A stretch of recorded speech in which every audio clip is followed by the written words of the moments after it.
The fifth Sunday of Lent, St. John 8 1-11.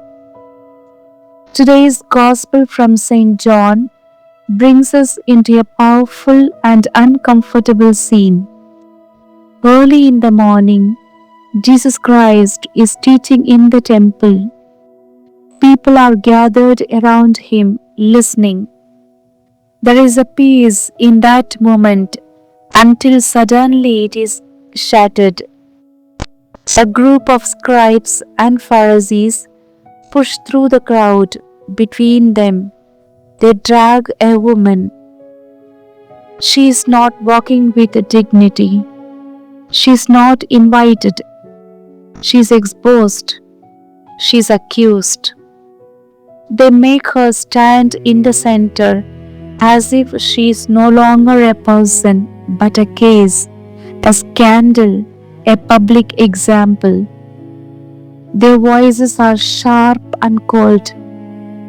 "Teacher, this woman was caught in adultery. In the law of Moses, it is commanded to stone such woman. What do you say?" It is a trap. If Jesus says stone her, he appears merciless. If he says do not stone her, he appears to reject the law. The crowd awaits. The woman waits. And Jesus does something unexpected. He bends down. He writes on the ground. No shouting, no argument, no humiliation, just silence. Perhaps in that silence, he gives the woman back her dignity. Perhaps in that silence, he gives the accusers time to look within themselves. Then he stands and speaks words that echoes across centuries. "Let the one among you who is without sin be the first to throw a stone at her." Silence again, but this time something changes. The stones begin to fall not on her but onto the ground. One by one, the accusers walk away. The older ones first, then the younger, until there is no one left, only Jesus and the woman. Can you imagine that moment? She expected death. Instead, she finds herself alone with mercy. Jesus looked at her and asked gently, "Woman, where are they? Has no one condemned you?" Her voice must have trembled when she replied, "No one, sir." And then comes the words that reveals the very heart of God. "Neither do I condemn you. Go from now on, do not sin anymore." He does not pretend nothing happened. He does not recall her sin. He does not crush her. He lifts her. That is the heart of Lent. Not shame, not public humiliation, not spiritual fear, but encounter.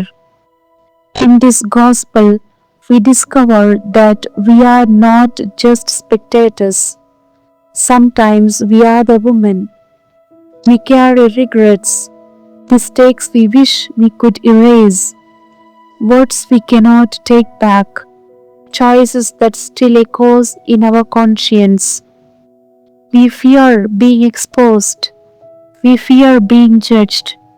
We fear that if people knew everything about us, they would walk away. But Jesus does not walk away. He bends down towards our brokenness. He does not look at us with disgust. He looks at us with the truth and love together. He says, "I do not condemn you." But he also says, Do not remain there, rise. His mercy is not permission to stay the same, it is power to change. At other times, we are the crowd. We may not hold physical stones, but we hold stones of criticism, stones of gossip, stones of harsh words, stones of silent judgment. How easily we label others, how quickly we decide who is right and who is wrong. How comfortable we are standing in a group that condemns others. Yet, when Jesus says, "Let the one without sin cast the first stone," every one of us must lower our hand. Lent invites us to drop our stones, to admit we too depend completely on mercy. And then we are invited to become like Christ, to protect dignity, to correct without humiliation, to speak truth without cruelty. Jesus shows us that justice without compassion becomes violence, but compassion without truth becomes emptiness. He holds both. And soon on Calvary, we will see the deepest meaning of this gospel. The only one who had the right to condemn will allow himself to be condemned. The only one who was without sin will carry the punishment of sinners. The only one who could throw a stone will instead stretch out his hand on a cross. This fifth Sunday of Lent is not about a woman long ago. It is about us standing in the center of our own weakness. It is about Jesus bending down into our dust. It is about stone falling from our hands. As we move closer to the Holy Week, let us ask ourselves, what stone am I still holding? A stone of resentment? A stone of pride? A stone of hidden sin? Today, let it fall. Let it fall at the feet of Christ, because His voice still speaks, not only to that woman, but to each one of us. I do not condemn you, but He loves us too much to leave us unchanged. Go and sin no more. May this Lent be the moment when we stop running from God and start standing before Him, not in fear but in trust.